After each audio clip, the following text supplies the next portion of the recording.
wabarakatuh. Bismillahirrahmanirrahim. Tabarakalladzi nazzala al-furqana ala 'abdihi liyakuna lil 'alamina nadhira. Allahumma shalli wa sallim ala sayyidina Muhammad wa ala alihi wa sahbihi wa barik wa sallim asma'in. Amma ba'du.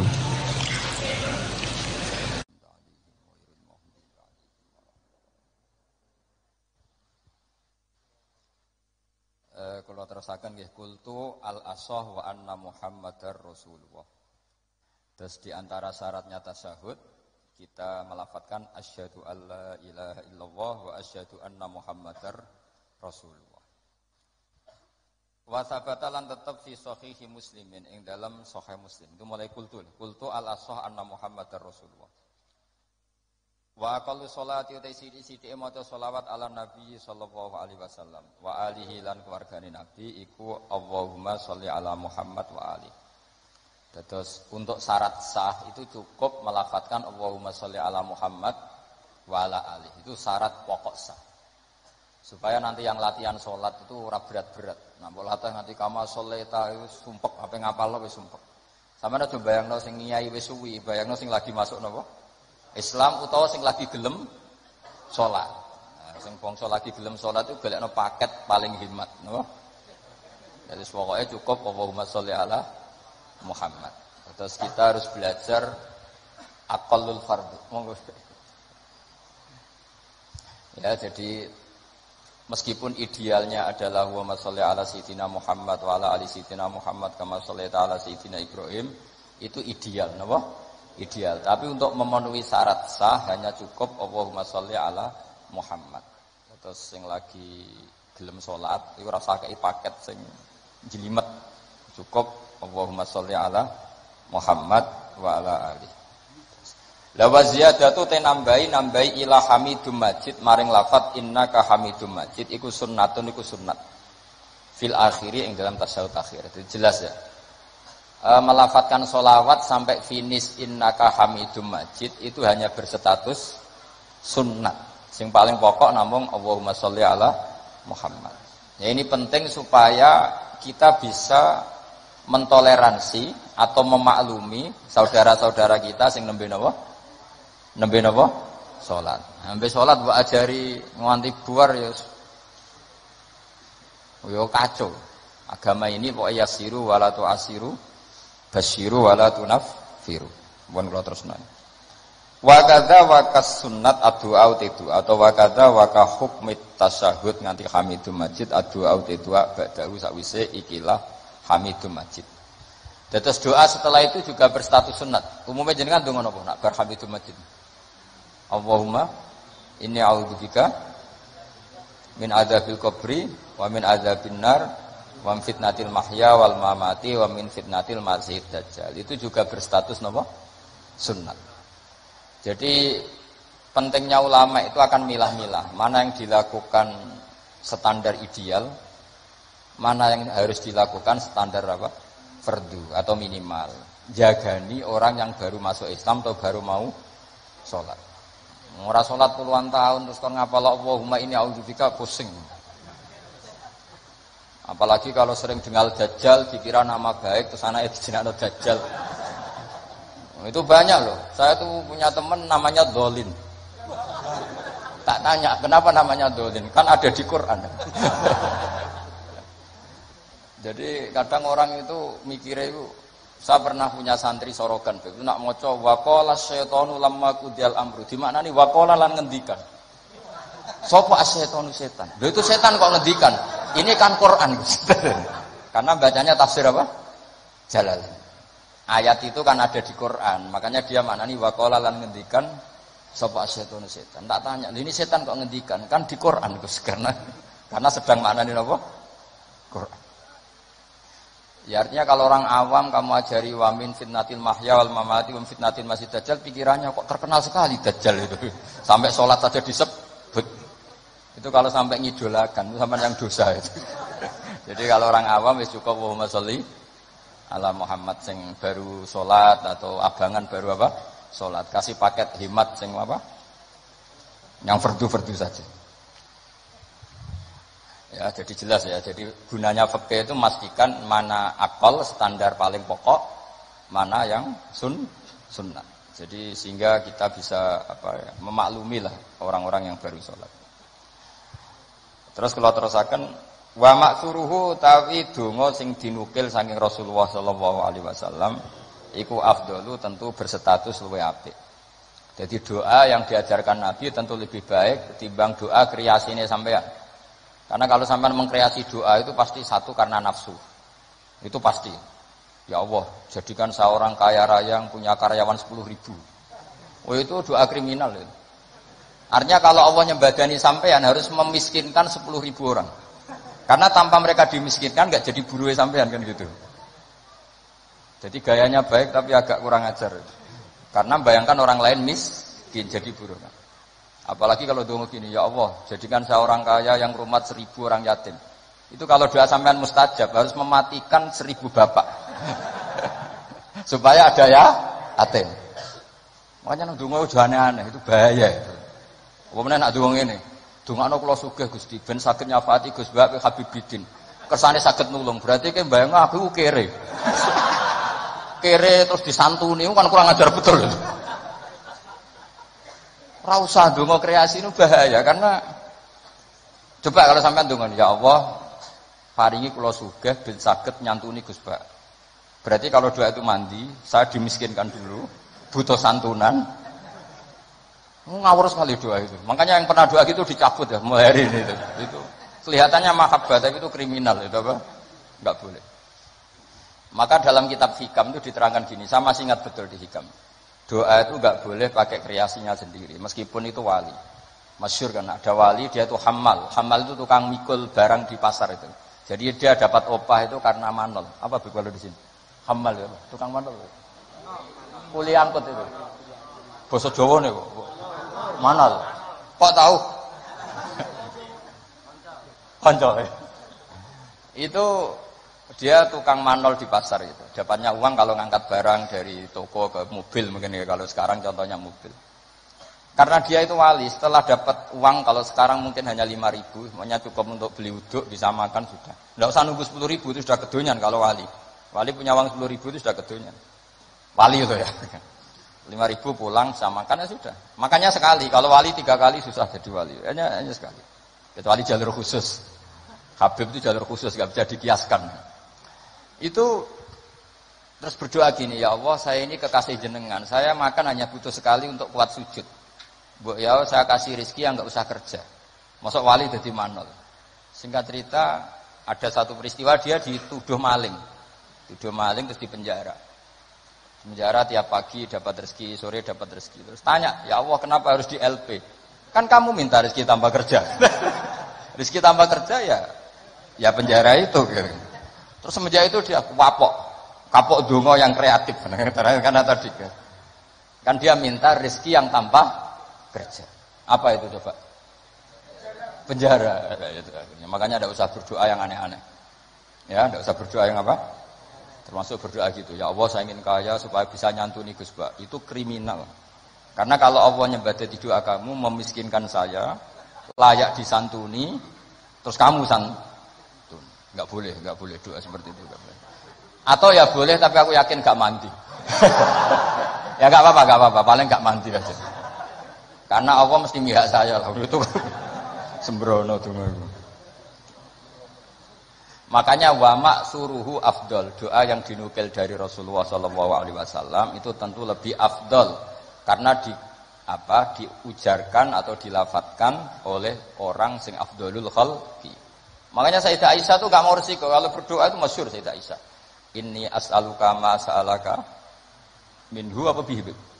Inni as'aluka ma sa'alaka minhu habibuka Muhammad. Terus wa asta'izu bika mimma sta'adha minhu habibuka Muhammad. Jadi saya minta sesuatu yang pernah diminta oleh kekasihmu yaitu Nabi Muhammad dan saya berlindung dari sesuatu yang pernah nabimu berlindung. Jadi karena enggak mau resiko. Ada sahabat berdoa, ya Allah berikan saya kesabaran yang sempurna. Itu sama Nabi ditegur, jangan kamu tidak kuat. Karena kesabaran yang sempurna di bojo mati, di anak mati, sing ngutangi nageh, tangga ora percaya. Niai gagal. Karena kalau minta sabar yang sempurna kan ujiannya harus ekstrim. Bojo minggat, anak minggat. Makanya kan Nabi jangan minta doa seperti itu. Nanti kamu tidak kuat. Padahal kesannya religius. Minta ya Allah saya jadi orang yang sabar. Karena sama Nabi ditegur. Jangan kamu tidak. Ya jadi jangan berdoa yang kreasi. Itu efeknya itu tidak baik. Ya wa maksuruhu afdal. Kalau kesusahan ya semuanya Rabbana atina fid dunya hasanah. Ya itu aja aman itu, Pak. Aman itu. Doa sabu jagat kata orang-orang itu pokoknya Rabbana atina fid dunya hasanah wa fil akhirati hasanah wa qina adzabannar. Jadi wa maksuruhu afdalu. Mun mriki wonten bawah menapa. Utawi donga sing dinukil sangka Rasulullah sallallahu alaihi wasallam iku afdalul luwih utama. Wa minhu lan iku setengah saking maksur utawi donga Allahumma firli ma qaddamtu wa ma akhartu. Ada yang hafal? Terus wa ma akhartu wa ma asrartu wa ma asraf. Urutannya dulu.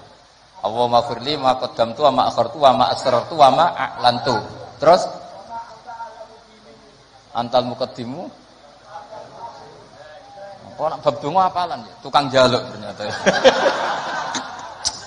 Teruskan. Ilahi lanta subhanak terus ini kuntu itu mesti malaikat selangit bilang kamu sudah tahu kalau kamu minal dzalimin. Ini kuntu minal dzalimin. Terus ada lagi yang populer, Allahumma firli dzambi kullah terus dikahu wa jillahu wa awalahu wa akhirahu wa alaniyatahu wa sirrahu. Jadi doa yang maksur itu lebih apa? Afdol. Tapi tadi ya kalau untuk ngajari orang awam nggak boleh panjang-panjang, terutama yang jadi imam. Nanti kasihan yang jadi apa?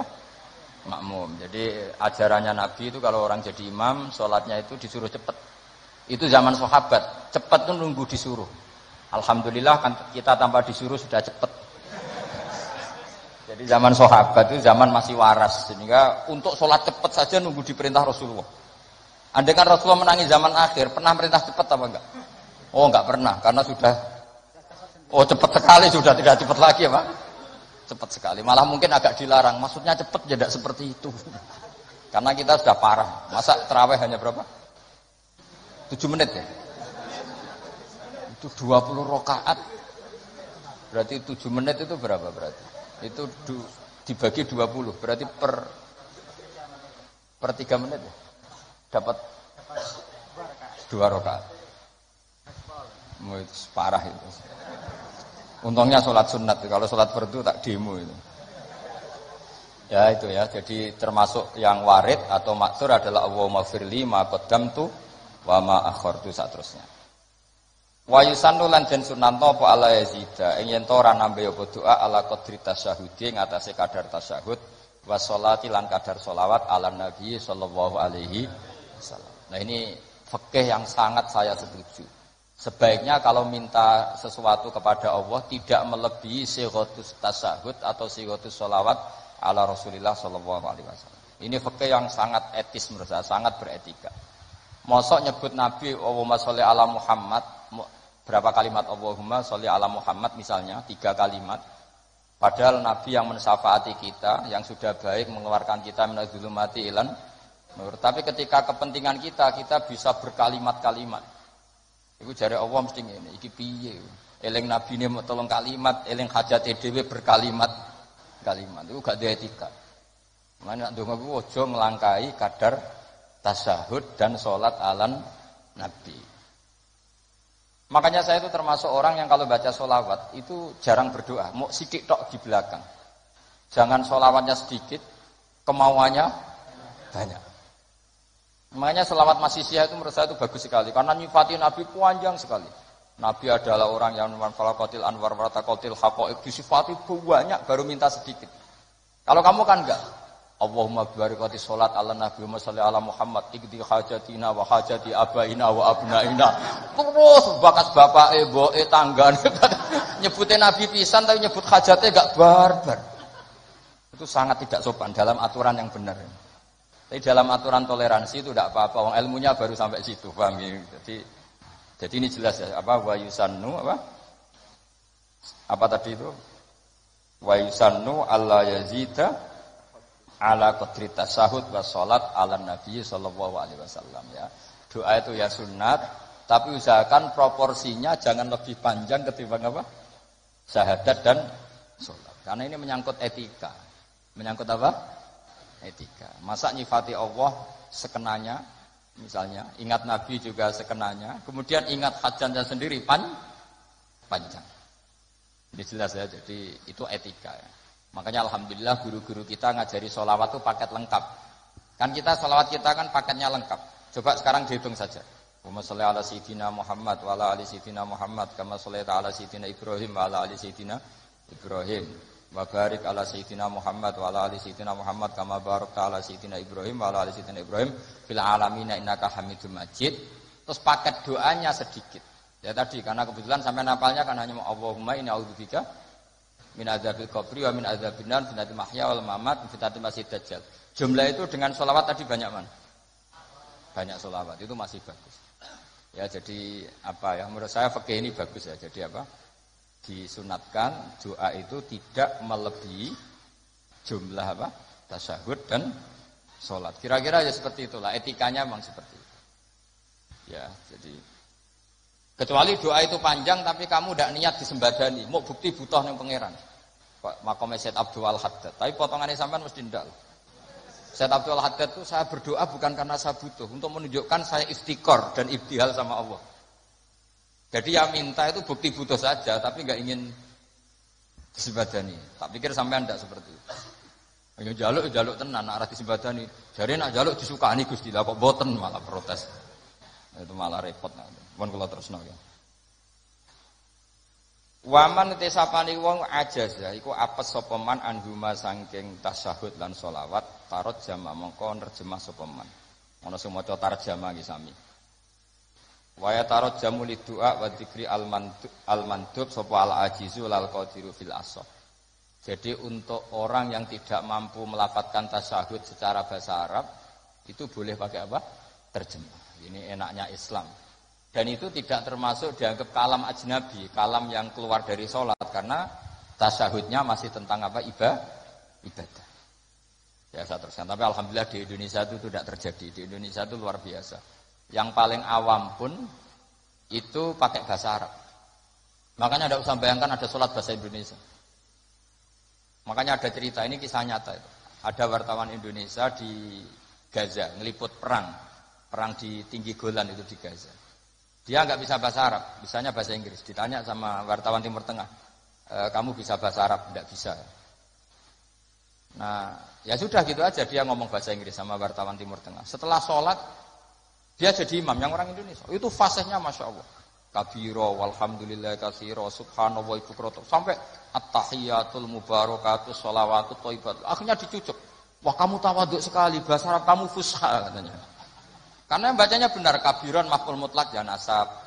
Wa subhanallahi mudhof ilaih ya mudhof ilaihnya jar. At-tahiyatu mubtada ya rafa, al-mubarakatu sifat ya rafa. Itu semuanya benar. Robbana munada mudhof ya hanya dibuang ya bacanya robbana. Laka khobar muqaddam alhamdulillah mubtada muakhir ya benar. Dicucuk. Dikira dia bahasa Arabnya fusha karena terkibnya enggak ada yang salah. Terus ditanya, "Kamu alim ya?" "Enggak, mancen apalanya gitu." Jadi luar biasa. Makanya orang Indonesia di mana-mana dihormati. Itu orang Arab kalau melihat orang Indonesia sholat itu mantuk-mantuk. Raine ini kok fasih ngono gitu kan. Karena enggak ada yang salah terkibnya. Ayo coba kamu baca at-tahiyatul barakatus. Oh, itu kalau dengar ahli nahwu kan wah betul itu. Wah, naktul marfu'un. Padahal artinya ya ora iso pokoke ngono. Asyhadu nyakseni sapa ingsun. Wah, mutakalim wahdah betul. Allahumma sholli fi'il amar betul enggak ada yaknya. Dibinahi ala khatfi harfil illati. Berarti betul terus. Padahal tepaan lagi. Itu hebatnya ini. Coba kalau kita nanti sholat pakai bahasa Indonesia. Terus kamu sholat di Timur Tengah, itu kan pasti dianggap aliran. Ini pakai apa? Terus kedua itu kasihan malaikat kalau sama pakai bahasa Indonesia. Kalau pakai bahasa Arab kan malaikatnya paham. Orang ini minta dimaafkan toh dosanya. Allahumma gfirli kan gitu. Kan yang enak no malaikat. Kalau doanya bahasa Indonesia ampuni saya kan. Harus ada kamusnya itu maksudnya. Jadi itu hebatnya orang Indonesia ya. Jadi kiai-kiai kita meskipun kita orang Indonesia di bab-bab ubudiyah dilatih pakai bahasa Arab. Dan itu hebatnya orang paling bodoh pun paling awam pun hafal. Mukjizat. Menurut saya itu para wali Indonesia itu mukjizat. Coba orang awam penggaweane ning sawah ning Tegal itu bahasa Arab, sholat itu hafal semua. Padahal itu tambah awam kan sunat-sunat dibaca semua. Kabiro dibaca, ya kan? Doa ya dibaca. Terus yang wiridan sunat, sampean bilang subhana rabbiyal a'la bihamdi itu wajib apa enggak? Enggak wajib, tapi orang awam baca enggak? Baca, yang enggak baca malah sing wis mondok, wis ngerti nak sunat ditinggal. Maka bagian dari kesalahan mondok adalah terus rapati sholat qobliyah. Zaman awam sholat terus. Bareng mondok ora kena apa? Jebule sunat toh. Jadi tambah mondok tambah kacau. Karena apa? Coba anak orang-orang awam yang enggak mondok kalau sujud pasti baca subhana rabbiyal a'la dan pasti 3 kali. Tapi yang kiai sama santri sering enggak baca mentang-mentang apa? Sunnah.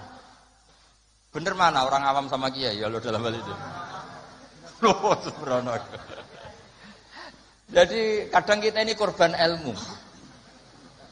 Ya, kadang kita ini korban ilmu. Coba santri-santri itu, rata-rata kalau sholat baca doa iftitah enggak?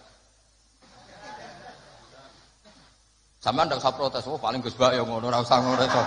Ya pancen ngono tenan maksudnya. Tapi ndak saya tok, ini ya amang ya sama ini teman saya. Ini asegap putune Nabi, nek salat wis ngono padha wae nek sebab. Mergo mondok. Zaman rong mondok diwaca kabira walhamdulillah. Karena kalau enggak baca dibetet gurune. Apa itu? Dikira wajib. Zaman kita kecil itu ngiranya itu wajib. Bareng nak ngerti sunat, perilaku pertama kita apa? Meninggalkannya. Makanya alhamdulillah banyak orang yang tidak alim itu barokah karena supaya sunat-sunat itu dilakukan. Karena sekali alim ditinggal. Oh itu banyak loh orang kaji itu tawaf ku meneng takoki. Sing wong awam maca takoki. Lah kok meneng ae? Sing rukun iku mutere, donga iku sunat kabeh. Repot wis. Makanya ada riwayat innalil ilmi tuhyanan katuhyanil mal. Ilmu itu punya arogannya sendiri sebagaimana arogannya orang punya harta. Karena kadang ya apa ya semoga kita tidak termasuk yang itu. Tapi memang ada sisi-sisi negatif dari ilmu ya karena tadi kalau kadang terlalu lama tahu kalau itu sunat ya akhirnya terus ya meninggalkan tadi. Ya, tapi ya nggak apa-apalah memang ya nyatanya sunat terus kalau teruskan gitu. Watani asyara utai kang kaping 12 iku assalamu salam. Jadi rukun yang ke-12 adalah salam. Wa aqalluhu ta sithik salam ku assalamu alaikum. Pakai al ya. Wal asahu te sing asa iku jawazu salamun alaikum. Boleh misalnya redaksinya bukan assalamu alaikum tapi pakai apa? Salamun alaikum tanpa al.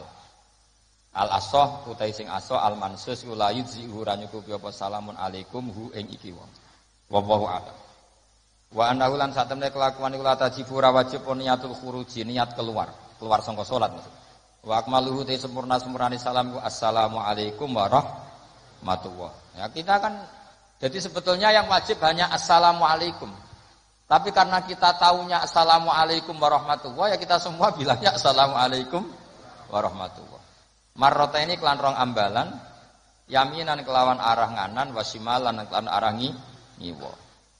Multafitan hale wong sing mlengak fil ula ing dalam taslimah sing ula hatta yura sehingga iso den tingali apa khadduhu pitine wong al aimanu kang kanan wa fisaniyati al aisaru iso ditingali pipi sing kiwa. Jadi mlengake tenanan sekiranya orang di belakang kamu bisa melihat pipi kamu. Tapi itu sunat tok loh ya. Gara-gara sunat banyak yang tidak melakukan. Sebenarnya salam itu sampai gini. Sehingga orang di belakang kamu bisa melihat pipi. Ya kalau dari kanan ya pipi kanan, nanti kalau ke kiri ya pipi kiri. Terus nawiyan hale wong sing niat assalama ing uluk salam alaman ing atase wong an yaminih wa yasari minal malaikati wa insin wa jinnin. Ketika bilang assalamualaikum salam untuk kalian semua. Nah, itu niatkan untuk malaikat yang di kanan kamu atau manusia di kanan kamu. Karena redaksinya harus ada objeknya assalamu alaikum, salam untuk kalian semua. Kalau gak niat untuk malaikat kan nanti repot. Nak pinggirem tembok utawa pager. Terus pager iki piye karepe barang mati kok disalamin. Itu kamu niatin kan kita pasti diikuti malaikat yang masyhur ya Raqib Atid. Wis disalami terus. Ben rodo nak kita salah ora pati ditulis tenanan mergo napa? Lha ya betul di hati-hati situ. Malaikat bagian kesalahan itu kalau kamu salah itu sebenarnya tidak berani nulis karena sungkan malaikat yang di kanan. Jadi malaikat itu ya punya sungkan. Kamu kira terus lonang itu enggak. Ada etikanya. Jadi malaikat yang nulis kebaikan sama yang nulis keburukan itu senior yang nulis kebaikan. Sehingga kalau kebaikan 1 ditulis berapa? 10. Kalau keburukan 1 kalau nggak jadi dilakukan malah ditulis baik. Ya kan? Asal nggak jadi loh ya. Nah kalau jadi ditulis tapi agak buram. Karena sekali istighfar disuruh ngapus. Jadi sebenarnya jadi umat Islam itu penak, pokoknya gampang. Tapi jangan terus model dagang. 1 hari saya sudah kebaikan 1, boleh maksiat 10, masih impas ya, tidak boleh gitu. Agama tidak boleh dilogika gitu. Lama-lama kamu sholat di Masjid Haram kan sama dengan 1000 sholat, terus pulang nggak usah sholat 1000 kali ya kan masih ada. Wah ya kacau kalau agama seperti itu ya kacau. Nggak boleh agama dimainkan gitu, nggak boleh. Saya teruskan ya. Wayan milan niat sapa imamu imam niat assalamu ing salam alal muqtadina ing atase makmum-makmum sing anut salate imam. Lawahum utawi para muqtadun sing para makmum niat ar-radda yanbuna ar-radda ing balesi alaihi ing atase salamin imam. Terus salat terakhir ditutup dengan assalamu alaikum warahmatullah.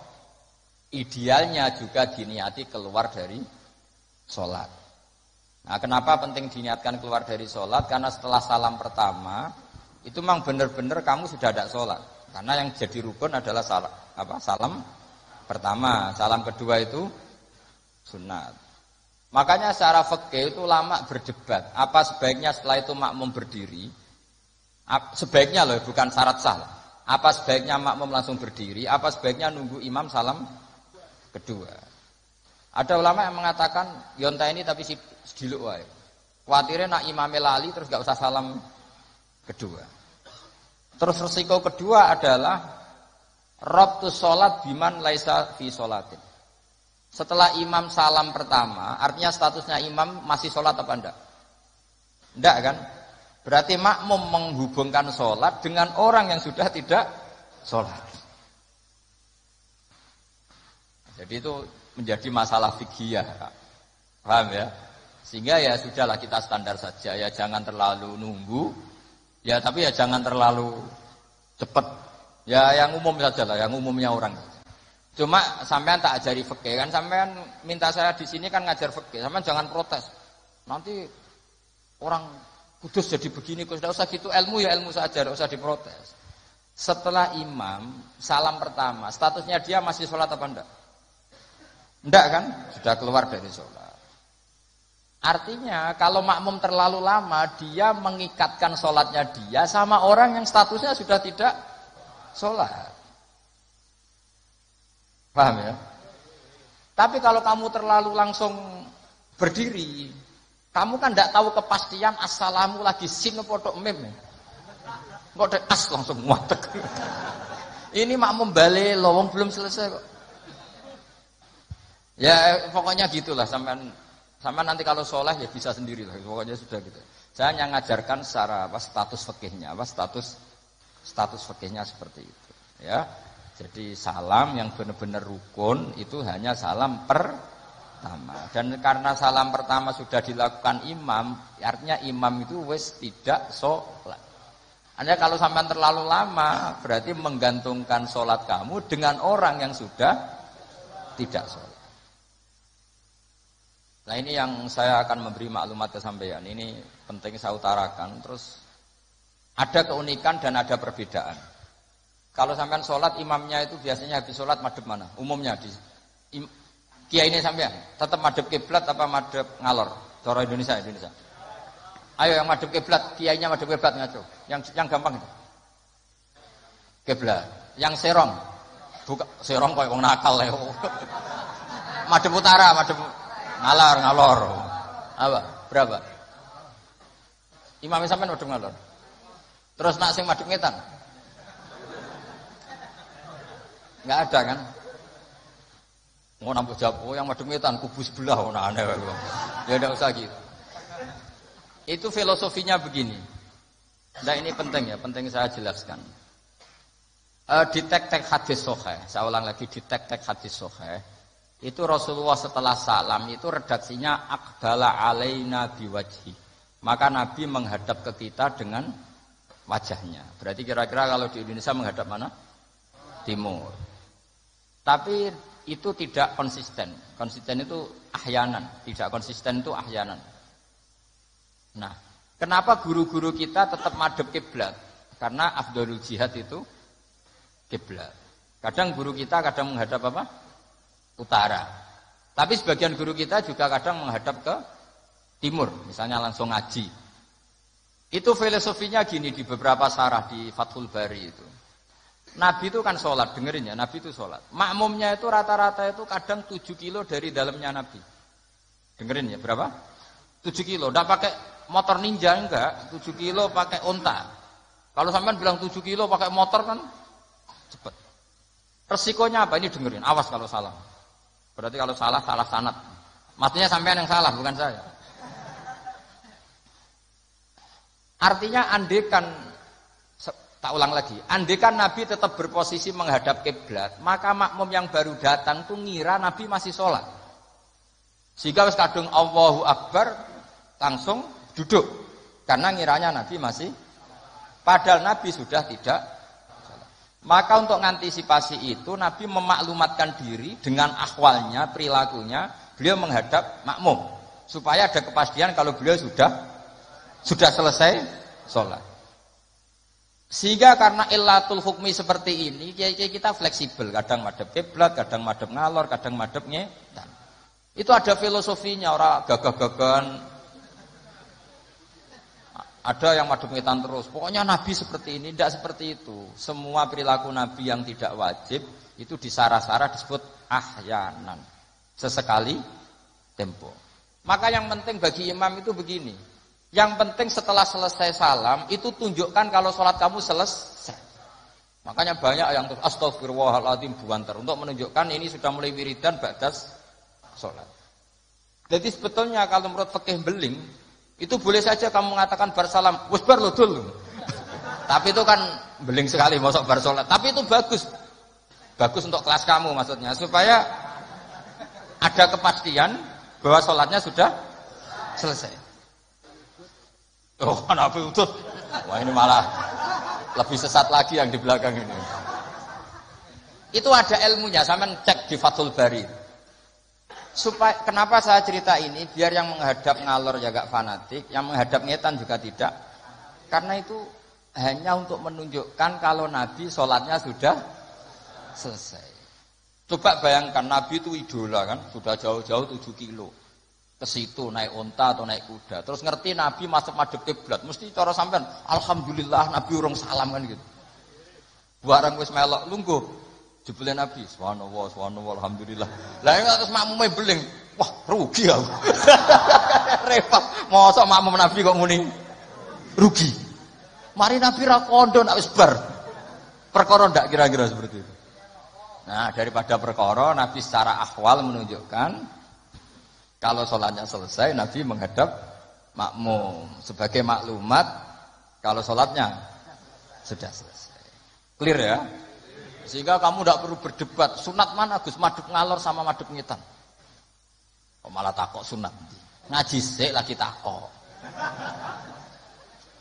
Senengannya bugat. Ya ngaji sik, alim sik lagi takok. Lah nek salim rasa takok ya alhamdulillah. So, ini ndak usah alim takok nggugat. Mana sunahnya kalau Nabi madhep ngalor? Sesuk tak takokno, mana sunahnya cangkem elek? Kan yo ora ono. Angger wong kok mbok so lama-lama. Mana sunahnya kalau Nabi pernah di Indonesia? Malah panjang kan apa? Ndak usah gitu ya ngaji. Jadi Di Sarah-Sarah itu diterangkan sana kan Rasulullah Shallallahu Alaihi Wasallam idza takallama salasan ahyanan di suatu tempo. Begitu juga Nabi kadang sholat itu hanya astagfirullah salasan suman sorofa. Beberapa kali Nabi sholat itu hanya baca istighfar 3 kali suman sorofa. Ya sudah segitu aja. Ada yang Allahumma a'inni ala dzikrika wa syukrika wa husni ibadati. Ada riwayat yang sabbahallah salasan wa salasin wa hamdallah salasan wa salasin wa kabbarallah salasan. Terus kiai-kiai khusyuk semua yang ahyanan ini dikombinasikan jadi satu. Jadi kita yang ahlul ilmi ini eskal. Wong Nabi itu paketnya satu-satu, tapi oleh kiai khusyuk itu semuanya dirangkum jadi paket lengkap. Ini ya ada, tasbihnya ya ada, doanya ya. Maka makmum-makmum yang kesibukan ini bingung. Ini gimana ini kok paket lengkap? Kan lama akhirnya. Lewong sholat yang rukun saja lama nggak boleh, apalagi wiridan. Maksudnya bukan terus nggak boleh ya enggak. Maksudnya yuk mikir makmum. Makanya diantara ciri khas Indonesia itu walinya sebagian diyakini dari Samarkand, dari Tashkent, Uzbek, sebagian tentu. Itu saya ketika mondok di Mbah Mun, itu Mbah Mun yang mimpin sholat. Itu kalau wiridan ya separuh sudah bubar. Saya pernah di Lirboyo melihat ya separuh sudah bubar. Ternyata yang kelakuan kayak gitu ada di Uzbek. Meskipun imamnya mursyid separuh bubar. Itu tradisi yang bagus, itu harus ditiru. Artinya harus ditiru gini, untuk menjaga konstitusi wong nunggu guru ono separuh. Untuk menjaga konstitusi kalau nggak wajib ada yang bubar. Kalau semuanya nunggu berarti ini mewajibkan sesuatu yang tidak wajib. Itu bahaya kalau dalam konstitusi ilmu. Sayyid Abdullah bin Husain bin Thohir yang ngarang Sulam Taufik itu diantara masalah besar dalam ilmu apa? Ijabu malam yajib, mewajibkan sesuatu yang tidak wajib. Sehingga para ulama itu yang ikuti Sulam Taufik yang dikarang Sayyid Abdullah bin Husain bin Thohir, benar ya? Abdullah bin Husain bin Thohir. Itu kalau muridnya wiridan terus ya diamuk, cung ora wajib kok wiridan terus, kok dikira wajib. Tapi nak tahu ora tau wiridan ya diamuk, sunat ora tau mbok lakoni gitu. Nah itu akhirnya di Indonesia itu bagus, pondok-pondok besar di Indonesia kalau kiainya, padahal yang imami kiainya. Apalagi ketua keamanan malah ditinggal. Oh, penggane nangkep wong kan gitu. Saya dulu pernah sholat, Mbah Mun gak ngimami, yang ngimami ketua keamanan. Itu belum takbir separuh sudah bubar. Karena kecewa, kan kita ingin makmum Mbah Mun, ngapain ini yang maju? Wah repot. Ya jadi tradisi itu jangan pahami yang macam-macam ya. Bubar separuh, anggap saja menjaga konstitusi ilmu. Bahwa tidak boleh, yang gak wajib berstatus wajib. Tapi yang tetap wiridan, ya monggo, mungkin tidak punya kesibukan. Sehingga Quran itu fleksibel. Orang baik itu siapa? Orang baik adalah yadhkuruna wa qiyamau wa qu'udaw wa ala junubihim. Jadi wiridan tidak harus lungguh.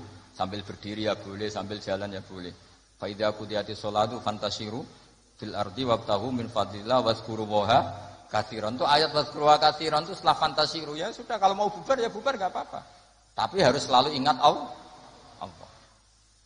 Jadi dulu itu ulama dulu itu rileks. Makanya di kenangan hadis-hadis sahih, faminna man kada, sebagian kita begini, sebagian kita gini. Padahal itu masih disaksikan Rasulullah Shallallahu Alaihi Wasallam karena enggak boleh ijabu malam yajib. Jadi dari Sayyid Abdullah bin Husain bin Thohir, pengarang Sulam Taufik, di antara kesalahan dalam ilmu adalah apa? Mewajibkan sesuatu yang tidak wajib. Sehingga Rasulullah saking menjaga konstitusi itu, Rasulullah itu figur yang luar biasa. Sampean sowan bupati atau sowan kiai, bar rokok, bar tangi turu. Kira-kira sopan apa enggak? Enggak sopan kan? Harus sikatan dulu. Sebab itu normalnya sikatan itu wajib kalau mau sholat. Mau sowan kiai wes sikatan gitu. Tapi Nabi kalau mewajibkan sikatan, maka melanggar konstitusi ilmu karena mewajibkan sesuatu yang tidak. Padahal Nabi berhak karena beliau Nabi, musyarrek. Tapi Nabi ngendikane kelihatan ngeper. Tapi ngeper ini menunjukkan Nabi betapa mutabakhir fil ilm. Laula an asyukko ala ummati la amartuhum bisiwak inda kulli sholatin. Umpama gak masakoh ning umatku siwak tak wajibno. Karena secara etika harusnya wajib. Tapi secara konstitusi nyatanya tidak wajib.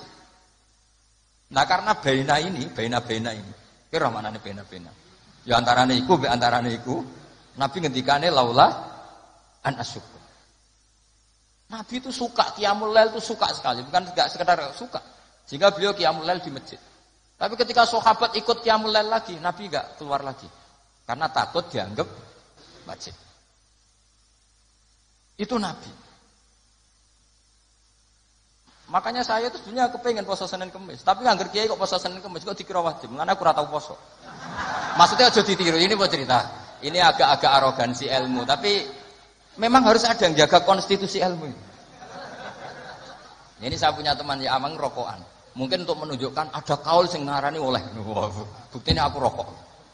Tapi saya enggak rokok. Jadi harus ada yang menjaga konstitusi ilmu. Saya sering ngecek beberapa hadis. Nabi itu kalau ada sesuatu yang positif, inginnya itu diwajibkan. Tapi cara konstitusi enggak wajib.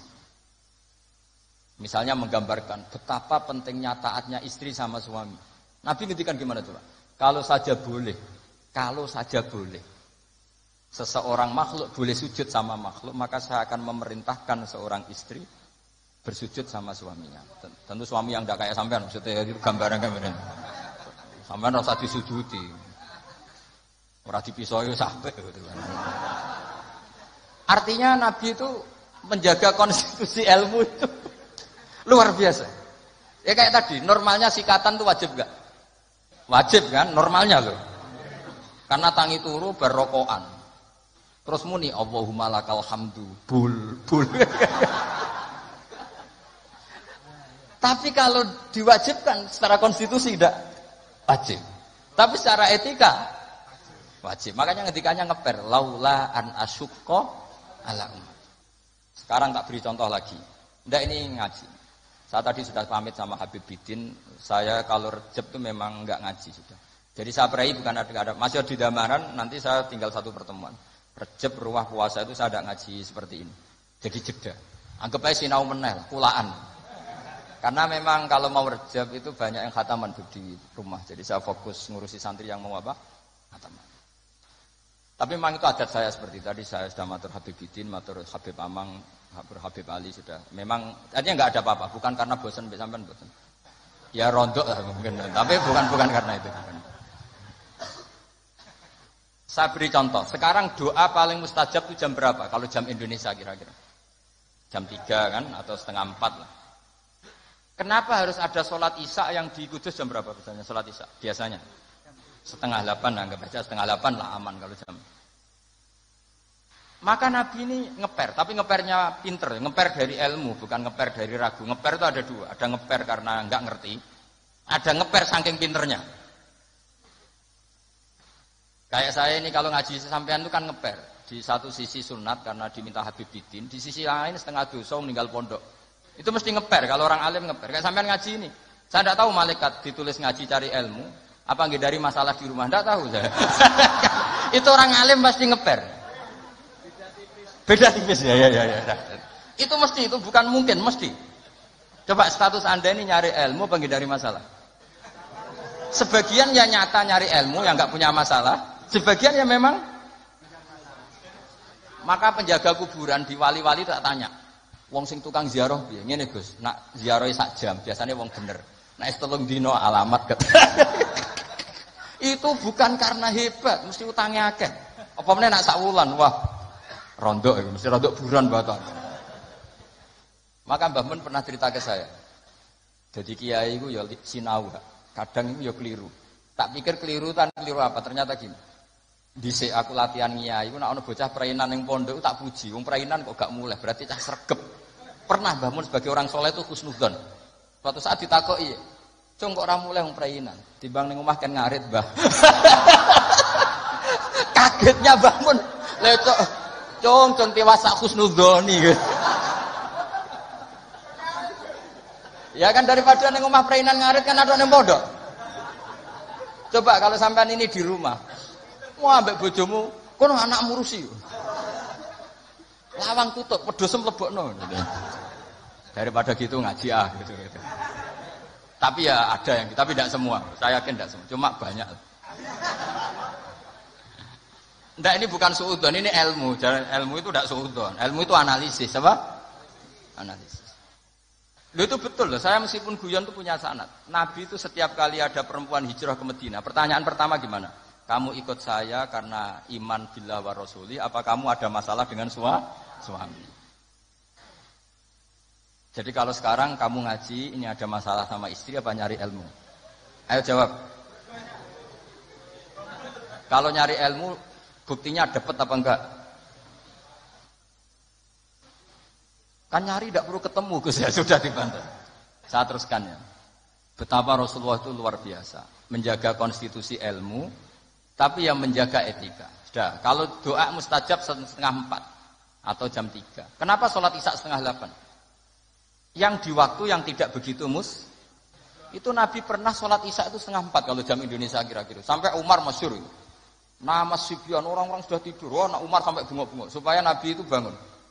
Tapi bangunin Nabi gak berani. Pokoknya bikin agak gaduh supaya Nabi memperhatikan. Dulu gak ada sholawatan pakai terbang. Kalau ada mungkin terus sholawatan. Akhirnya Nabi rawuh, senyum-senyum Nabi. Saya tahu kalian protes karena sholat saya tidak lazim. Biasanya 7:30 kok ini 3:30 kira-kira gitu. Tapi laula an asyqa ala ummati. Andai kan saya tidak beratkan umatku. Yang benar sholat isya ya jam seperti ini. Karena ini saatul ijabah. Jadi Nabi itu antara mengakui kalau itu saatul ijabah karena yanzilu rabbuna iku idza yabqa sulusul lailil akhir. Tapi dengan kenyataan kalau itu diteruskan masyaqqah bagi umatnya. Tapi kalau Nabi tidak pernah melakukan, dikira waktu afdol sholat isya tetap 7:30. Padahal ada yang afdol yaitu 3:30. Entah jam 3 atau 3:30. Maka Nabi ngendikannya 2 kali. Kalau saja tidak memberatkan umatku, maka mereka akan saya ajak sholat isya ya jam seperti ini. Karena jatuh pada saatil ijabah. Tapi kan berat. Berat gak kalau sampai ajak isya 3:30? Berat apa berat sekali? Berat sekali. Jadi ilmu itu harus dijaga konstitusinya. Ya, ilmu itu konstitusinya harus apa?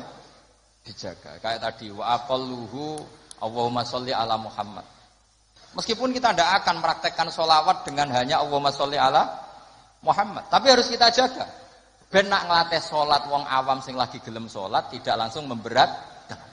Coba wong awam lagi sholat mbok latih nganti innaka hamidum majid Allahumma inni a'udzubika min adzab, ora sida sholat karena kesuwen. Jadi makanya ada paket minimalis. Bayangkan orang yang baru sholat, ada paket ideal. Bon gitu. Terus saya mohon sekali konstitusi ilmu dijaga. Terus sebagai kenangan ini tak bacakan yang saya kemarin baca ya. Ini di kitab Hasyatut Turmusi juz 3 halamannya 83. Ya, di kitab apa? Hasyatut Turmusi dikarang Syekh Mahfud Termas. Beliau adalah murid daripada Shahibul I'anas Sayyid Abi Bakar apa? Syato. Jadi kalau sanad saya ya saya Mbah Mun misalnya Mbah Zubair. Mbah Zubair di antara gurunya itu Kiai Fakih Mas Kumambang, beliau pernah ngaji Kiai Mahfud Termas. Kiai Mahfud ngaji sama Sayyid Abi Bakar Syato, terus ngaji Sayyid Zaini Dahlan, terus sampai Syekh Utsman Ad-Dimyati sampai Rasulullah sallallahu alaihi wasallam. Jadi redaksi tahiyat yang kita baca keseharian itu sanadnya seperti ini ya, ini dengerin ya. Redaksi tahiyat yang kita baca keseharian itu sanadnya seperti ini. Kita baca ya. Bismillahirrahmanirrahim. Qauluhu asyhadu alla ilaha illallah wa asyhadu anna Muhammadar Rasulullah. Mun kepanggih. Warodatu Mekah utawa keriwayatno apa anan Nabiya sallallahu alaihi wasallam Lailatul Isra ing dalam bengine Isra. Lama jawaza semangsane wis ngliwati sapa Nabi Sidratul Muntaha ing Sidratul Muntaha. Ghasyiyathu mongkong liputi ing Nabi apa sahabatun apa mendung min nurin saking nur. Fiha kang iu tetep ing dalam nur minal anwari saking pira-pira nur ma uta apa wae sak kang ngersano sapa Allah. Kalau dalam istilah surat Quran apa faghasyaha ma ghasya. Jadi Nabi ketika terbang lewati Sidratul Muntaha semuanya berbentuk nur dan nur itu enggak terkirakan. Faqafa mongko mandek sapa Jibril walam yasiran orang melaku sapa Jibril mau sertane Nabi. Terus Jibril mandek. Beliau tidak ikut Nabi jalan. Padahal mulai dari bawah ikut. Mulai proses terbang ikut semua. Tapi pas di situ Jibril apa? Berhenti. Faqala mongko dawuh lahu maring Jibril sapa Nabi sallallahu alaihi wasallam. Atat rukuni asiru munfaridan. Atat rukono to ninggal jenengan ni ingsun asiru ingkang lumaku ingsun munfaridan khalid dhewean. Cara Jawa piye to mulai kok ngisor mbok baturi pas sampai tok malah mbok tinggal padahal mau finish. Faqala mongko matur sapa Jibril dawuh wa ma minna illa lahu maqamum maklum. Wa ma minna lan ora ana saking salah sijine kita illa lahu kecuali ahadin minna maqamun te ana batas maqam maklumun kang wis ditentokno. Intine cara Jawa iku saya bukan membiarkan engkau sendiri tapi ini kelas saya maksimalnya sampai sini. Jadi kelas saya sampai sini. Jadi tahu diri Jibril. Ini sudah ada wilayah saya, ini kelas saya berhenti di sini. Wa ma minna illa lahu maqamum maklum. Faqala mengko dawuh sapa nabi, sir ma'i walau khatwatan. Sir mlaku panjenengan ma'i sertane ingsun walau khatwatan senajan sak jangkah. Terus sampai nabi dinyang, cara wong Kudus dinyang. Pun tambahi sithik mawon. Jadi Jibril dinyang, ya akhirnya gelem sungkan mek kanjeng Nabi. Sithik wae sak langkah, pun baturi sithik mawon. Fasara mongko lumaku sapa Jibril ma'u sertane kanjeng Nabi. Fakata mongko meme sapa Jibril ayah tira kain to kobong sapa Jibril menanuri sanging nur wal jalali lan keagungan wa hebati lan wibawa. Wa sahura lan cilik sapa Jibril wa dzaba lan luruh sapa Jibril. Luruh iku meh koyo hancur jenenge dzaba. Hatta sara sing dadi sapa Jibril qadrul usfuri mok sak manuk emprit. Itu Jibril ketika melanggar satu langkah saja beliau luruh saking wibawanya Allah sampai hatta sara qadrul usfur. Jibril ku cilik nganti sak manuk emprit. Mengkeret ya cara Jawa kok rohan aku mengkeret. Bangsa mengkeret kok rohan aku. Oh mengkeret cilik roh pinter nak bakune. Repot ya. Umat itu macam-macam. Ana roe mengkeret barang. Fa asyara moko isyarah sapa malaikat Jibril ala Nabi sallallahu alaihi wasallam isyarah bisalam iklan salam. Bi ayu salima. Gambare areng to maca salam sapa Nabi ala Rabbi ing atase pangerane Kanjeng Nabi idza wasala nalikane wis temu sapa Nabi makanal khitab ing panggonane khitab. Jadi ketika Jibril enggak bisa ngawal sampai situ ya sudah jenengan saatnya kirim salam atau membaca salam untuk Allah Subhanahu wa taala. Terus faqala falamma wasala mongko semangsane temu sapa Nabi sallallahu alaihi wasallam ilahi maring makanal khitab atau ilahi ila makanil khitab qala mongko dawuh sapa Nabi at-tahiyatul mubarakatus sholawatut thayyibatu lillah. Kula maknani nggih. At-tahiyatu te segalane ruba-ruba al-mubarakatu kang berkah kabeh. As-sholawatu kang penuh dengan rahmat tazim atau ibatu kang suci kabeh iku kabeh lillahi kagungane Allah. Segala kebaikan, segala keberkahan, segala kehormatan, segala kesucian namung kagungane Allah Subhanahu wa taala.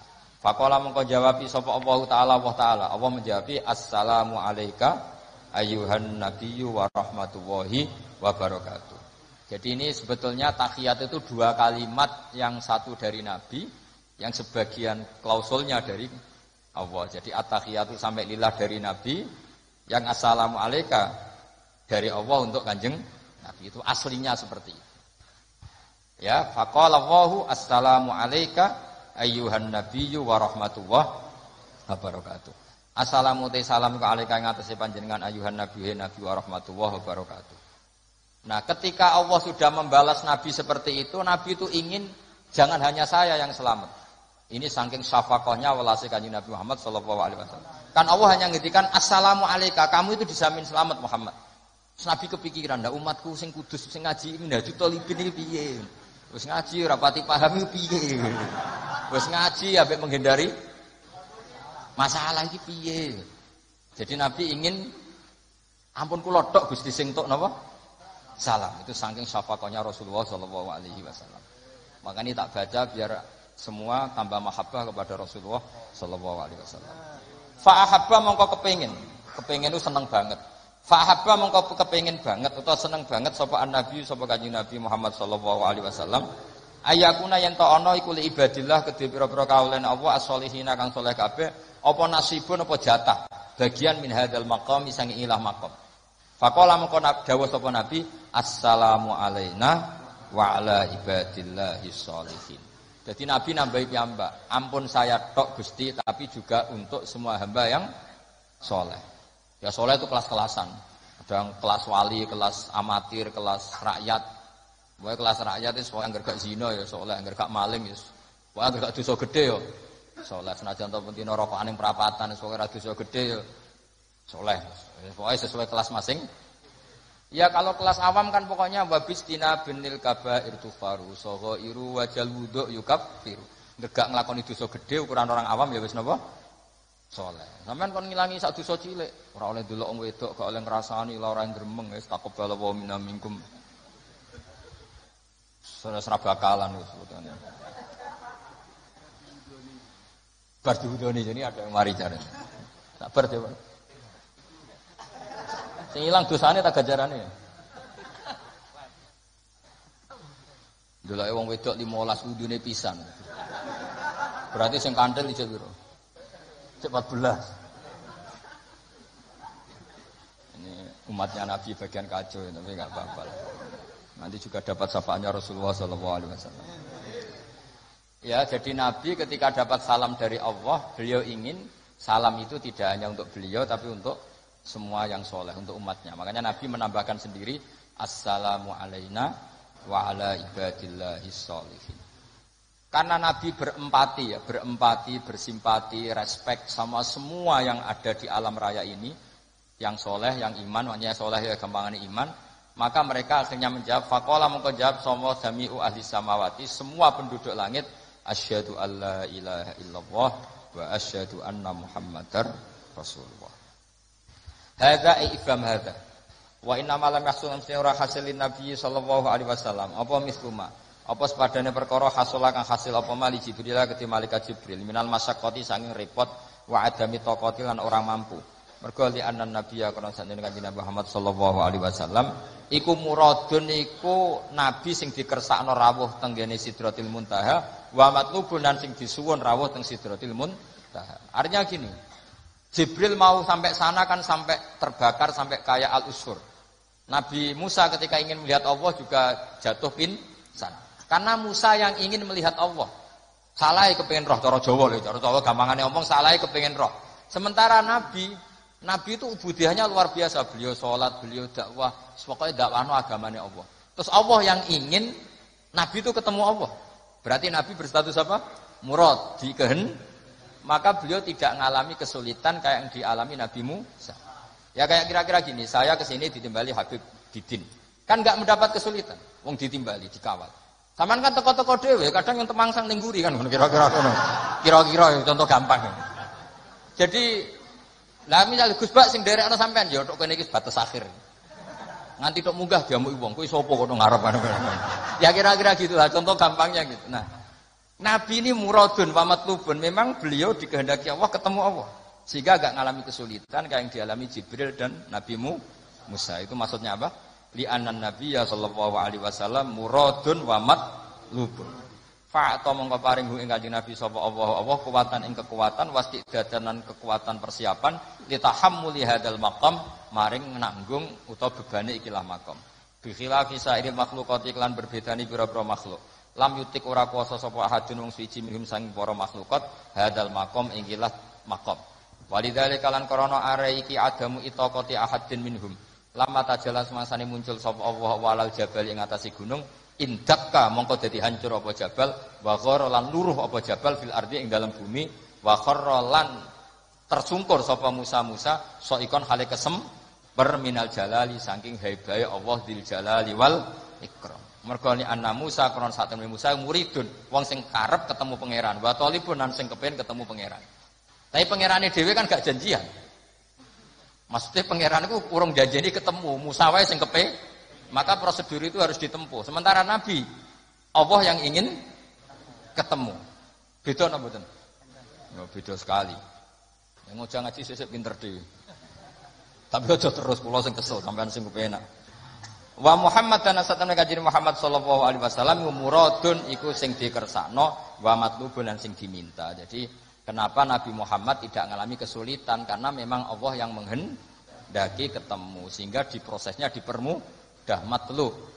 Ya. La wa farqun kabirun bainal maqamin. Wa hadza farqun kabirun bainal maqamin. Wa hadza utawi iki maksudnya iku farqun, iku perbedaan kabirun kang gede bainal maqamin ini antarane dua derajat. Maksudnya derajate murid ya ora entuk kangelan, tapi nak derajate murid mudah. Ya contoh gampang gitu. Kamu dipanggil presiden, tentu dipersiapkan semua untuk ketemu kamu. Tidak kue demo, hujan panas urung mesti ketemu. Wong kowe sing karep, ora presidene sing karep. Lah ini Nabi Muhammad sallallahu alaihi wasallam ini Allah yang menghendaki ketemu, maka prosedurnya semuanya mudah. mudah. Tapi Musa yang ingin, maka enggak semudah yang dialami Rasulullah Shallallahu Alaihi Wasallam. Terus kalau insya Allah mangke selapan ba'da Syawal ngaos malih, kalau niki izin. Tapi bukan karena apa-apa, memang saya punya adat, meskipun di Damaran saya juga libur. Jadi kalau Recep, puasa, Syawal, itu banyak santri-santri saya khataman. Saya juga menyiapkan ngaji khataman, ngaji puasa. Ya semacam-macam lah. Yang jelas, ya memang sudah adat saya seperti itu. Jadi ini bukan ada masalah. Nanti ngaji lagi, ya setelah apa, selapan apa, Syawal. Saya tidak tahu apa setelah Syawal apa dulu kok nanti. Sehingga sampai nanti kalau ditanya istri kamu, dapat ilmu, dapat ya. Buktinya apa? Ini fotokopinya. Kalau disuruh baca, rekamannya Gus baca ulang. Jadi kalau istri kamu nuntut, buktinya apa kalau ngaji? Nih bawa apa?